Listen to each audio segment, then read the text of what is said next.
ಜೈ ಶ್ರೀರಾಮ್. ನೀವು ನೋಡ್ತಾ ಇದ್ದೀರಾ ಟಿವಿ ವಿಕ್ರಮ. ನಾನು ಸೌಮ್ಯ ಸನಾತನಿ. ನಮ್ಮ ಟಿವಿ ವಿಕ್ರಮದ ಎಲ್ಲ ಕಾರ್ಯಕ್ರಮಗಳ ನೋಟಿಫಿಕೇಶನ್ ನಿಮಗೆ ಸಿಗಬೇಕಂತ ಹೇಳಿದ್ರೆ ನಮ್ಮ ಟಿವಿ ವಿಕ್ರಮ ಚಾನೆಲ್ ಅನ್ನು ಸಬ್ಸ್ಕ್ರೈಬ್ ಮಾಡಿ, ಹಾಗೆ ಬೆಲ್ ಬಟನ್ ಕ್ಲಿಕ್ ಮಾಡೋದನ್ನ ಖಂಡಿತ ಮರಿಬೇಡಿ. ವೀಕ್ಷಕರೇ, ಹೇಗಿತ್ತು ದೆಹಲಿ ವಿಧಾನಸಭಾ ಚುನಾವಣೆಯ ಜೋಶ್? ದೆಹಲಿಯಲ್ಲಂತೂ ಭಯಂಕರವಾಗಿತ್ತು. ಒಂದ್ ಕಡೆ ಮೋದಿಜಿ ಪ್ರಯಾಗ್ರಾಜ್ಗೆ ಹೋಗಿ ತ್ರಿವೇಣಿ ಸಂಗಮದಲ್ಲಿ ಮುಳುಗು ಹಾಕ್ತಿದ್ರೆ, ಈ ಕಡೆ ದೆಹಲಿಯಲ್ಲಿ ಅರವಿಂದ್ ಕೇಜ್ರಿವಾಲ್ನನ್ನ ಜನ ಮುಳುಗ್ಸೇ ಬಿಟ್ಟಂಗಿದೆ.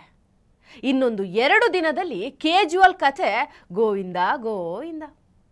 ದೆಹಲಿ ವಿಧಾನಸಭೆ ಚುನಾವಣೆ ಇಡೀ ದೇಶ ನೋಡ್ತಾ ಇದೆ. ಬರೀ ದೇಶ ಅಲ್ಲ, ಇಡೀ ಪ್ರಪಂಚವೇ ನೋಡುತ್ತೆ. ದೆಹಲಿ ರಾಷ್ಟ್ರ ರಾಜಧಾನಿ ಆಗಿರೋದ್ರಿಂದ ಎಲ್ಲರಿಗೂ ಒಂದು ಪ್ರತಿಷ್ಠೆ. ಬಿಜೆಪಿ ರಾಷ್ಟ್ರ ರಾಜಧಾನಿಯಲ್ಲಿ ಕೇಸರಿ ಬಾವುಟ ಹಾರಿಸಬೇಕು ಅನ್ನೋ ತವಕ. ಇನ್ನೊಂದು ಕಡೆ ಕೇಜ್ರಿವಾಲ್ಗೆ ಹೆಂಗಾದ್ರೂ ರಾಜ್ಯವನ್ನು ಉಳಿಸ್ಕೋಬೇಕು ಅನ್ನೋ ಆಸೆ. ಈ ಕಡೆ ಕಾಂಗ್ರೆಸ್ ಇದೊಂದಾದ್ರೂ ಗೆಲ್ಲೋಣ ಅನ್ನೋ ದೊಡ್ಡದಾದ ಬಯಕೆ. ಬಟ್ ಎಲೆಕ್ಷನ್ ಟ್ರೆಂಡ್ ನೋಡಿದ್ರೆ ಒಂದು ದೊಡ್ಡ ಸುನಾಮಿಯೇ ಎದ್ದಂಗಿದೆ. ಆ ಸುನಾಮಿ ಯಾರನ್ನ ಕೊಚ್ಕೊಂಡು ಹೋಗುತ್ತೆ ಅನ್ನೋದೇ ಸಸ್ಪೆನ್ಸ್.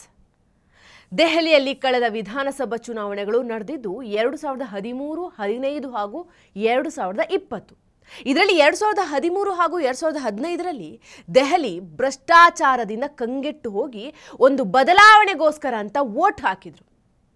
2015 ಹಾಗೂ 2020ರಲ್ಲಿ ಅರವಿಂದ್ ಕೇಜ್ರಿವಾಲ್ ಕೊಟ್ಟ ಸುಳ್ಳು ಭರವಸೆಯಿಂದ ಯಾಮಾರಿ ವೋಟ್ ಕೊಟ್ರು. ಕೊನೆಗೆ ಅವರಿಗೆ ಕೇಜ್ರಿವಾಲ್ ಕೊಟ್ಟಿದ್ದು ಕೈಗೆ ಚೊಂಬು. ಈ ಬಾರಿ ಅಂದರೆ 2025 ಫೆಬ್ರವರಿ 5ರಂದು ನಡೆದಂಥ ಚುನಾವಣೆಯ ಕಥೆಯೇ ಬೇರೆ. ಈ ಸಲ ಅಲೆ ಅಲ್ಲ, ಸುನಾಮಿ ಎದ್ದಿದೆ. 5ನೇ ತಾರೀಕು ದೆಹಲಿಯಲ್ಲಿ ಚುನಾವಣೆ ನಡೆಯುತ್ತೆ. ಈ ಎಲೆಕ್ಷನ್ ಅಲ್ಲಿ ಒಂದಷ್ಟು ಇಂಟ್ರೆಸ್ಟಿಂಗ್ ಫಿಗರ್ಸ್ಗಳಿವೆ. ವಿಷಯ ಸಾಮಾನ್ಯವಾಗಿ ದೆಹಲಿ ಚುನಾವಣೆಯಲ್ಲಿ ವೋಟಿಂಗ್ ಪರ್ಸೆಂಟ್ ತೀರಾ ಕಡಿಮೆ ಇರುತ್ತೆ. ಆದರೆ ಈ ಬಾರಿ ಅದರ ಡೆಡ್ ಆಪೋಸಿಟ್. ಮಧ್ಯಾಹ್ನ 1 ಗಂಟೆ ಹೊತ್ತಿಗೆ ಬರೋಬ್ಬರಿ 33.31% ವೋಟಿಂಗ್ ಆಗಿದೆ. ಅದೇ 2020ರಲ್ಲಿ ಕೇವಲ 20% ಇತ್ತು. ಅಂದರೆ ಮಧ್ಯಾಹ್ನದೊಳಗೆ 13% ಜಾಸ್ತಿ ಇದೆ. ಈ 13% ಯಾರ ಕಡೆ ಅನ್ನೋದು ದೊಡ್ಡ ಪ್ರಶ್ನೆ. ಹಾಗೆ 2015ರಲ್ಲಿ ಬೆಳಗ್ಗೆ 9 ಗಂಟೆ ಹೊತ್ತಿಗೆ 5.7% ವೋಟಿಂಗ್ ಆಗಿತ್ತು. ಹಾಗೆ 2020ರಲ್ಲಿ 9 ಗಂಟೆ ಹೊತ್ತಿಗೆ 1.14% ವೋಟಿಂಗ್ ಆಗಿತ್ತು. ಬಟ್ ಈ ಸಲ 2025ರಲ್ಲಿ 9 ಗಂಟೆ ಹೊತ್ತಿಗೆ 8.1%ರಷ್ಟು ವೋಟಿಂಗ್ ಮುಗ್ದಿತ್ತು. ಅಷ್ಟೊಂದು ಮಟ್ಟದಲ್ಲಿ ವೋಟಿಂಗ್ ಆಗಿದೆ ಅಂದರೆ ಬದಲಾವಣೆಯನ್ನು ಜನ ಬಯಸಿದ್ದಾರೆ ಅನ್ನೋದೇ ಅರ್ಥ. ಇಂಟರ್ನೆಟ್ ಡೇಟಾ ಪ್ರಕಾರ ಎಲೆಕ್ಷನ್ ದಿನ ಹಾಗೂ ಎಲೆಕ್ಷನ್ ಹಿಂದಿನ ದಿನ ಯಾವ ಪಾರ್ಟಿ ಹೆಚ್ಚು ಇಂಟರ್ನೆಟ್ಟಲ್ಲಿ ಸರ್ಚ್ ಮಾಡಲಾಗುತ್ತೋ ಆ ಪಾರ್ಟಿ ತುಂಬ ಚೆನ್ನಾಗಿ ಪರ್ಫಾರ್ಮ್ ಮಾಡೋ ಸಾಧ್ಯತೆ ಜಾಸ್ತಿ ಇರುತ್ತೆ. ತುಂಬ ಡೆವಲಪ್ ಆದಂಥ ಪ್ರದೇಶದಲ್ಲಿ ಈ ಇಂಟರ್ನೆಟ್ ಟೆಕ್ನಾಲಜಿ ಯೂಸ್ ಆಗುತ್ತೆ. ಈ ತರಹದ ಉದಾಹರಣೆ ನೀವು ಮಹಾರಾಷ್ಟ್ರದ ಎಲೆಕ್ಷನ್ನಲ್ಲಿ ನೋಡಬಹುದು.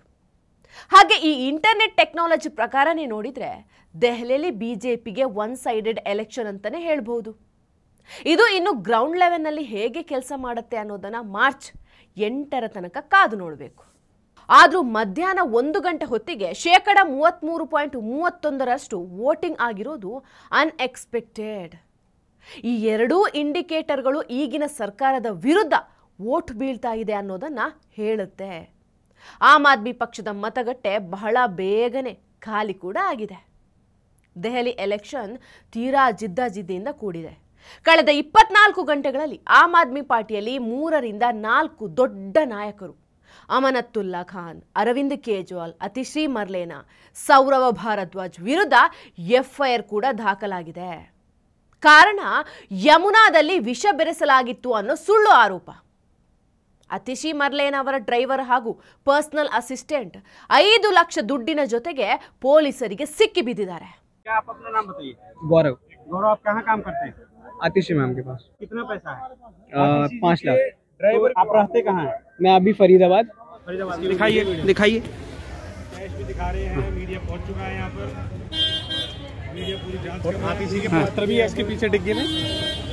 तो अब आप ये गौरव है, ये अतिथि मैडम का पीए है। अच्छा यहाँ पे फरीदाबाद का निवासी हमारे विधानसभा का नहीं है। कल मैडम आई थी, बाहर के लोगों को बाहर से भगा रही थी कि भाई तुगलकाबाद के गुंडे आ गए हैं, उनको बाहर कर दो, ये कर दो, वो कर दो। तो ये बाहर का आदमी नहीं है, ये बाहर का आदमी तो है यहाँ पे।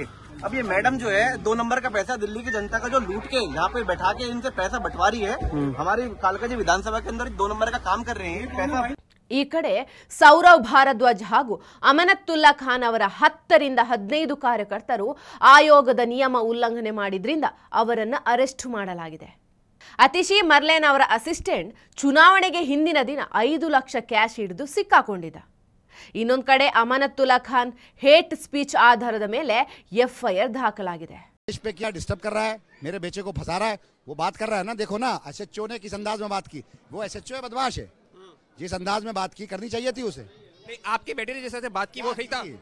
आपके बेटे ने बोला कि मेरा बाप मतलब विधायक है, मेरा बाप विधायक। सुनो, आप यहाँ आए हो, रिपब्लिकन टीवी से आए हो ना। भाजपा का चैनल है, भाजपा का चैनल है ना। मैं भैया डेमोक्रेटिक चैनल का चैनल है ना। भाजपा का चैनल नहीं, ये पब्लिक का चैनल है भैया। पब्लिक का चैनल, इसलिए मैं आपसे आ रहा हूँ। पब्लिक का चैनल नहीं है, पब्लिक का चैनल है, इसलिए मैं आपके पास। सुनो, मेरा बेटा विधायक का बेटा है, ये बताया उसको। इतना प्यार मिल रहा है आपको यहाँ से, आप में इतना घमंड कैसे आ जाता है? कहाँ से आ गया घमंड? अबे तुम लोगों में घमंड है। चलो जाओ यहाँ से। इतना मारूंगा, चलो जाओ यहाँ से। ठीक है। घमंड कैसे आ जाता है? कहाँ से आ गया घमंड? अबे तुम लोगों में घमंड है। चलो जाओ यहाँ से। इतना मारूंगा, चलो जाओ यहाँ से। ठीक है। ದಿನೇಶ್ ಮೊಹಾನಿಯಾ ಈತ ಬಿಜೆಪಿ ಕಾರ್ಯಕರ್ತೆಗೆ ಫ್ಲೈಯಿಂಗ್ ಕಿಸ್ ಕೊಡ್ತಿದ್ದ ಕಾರಣ ಇವರ ಮೇಲೆ ಪ್ರಕರಣ ದಾಖಲಾಗಿದೆ.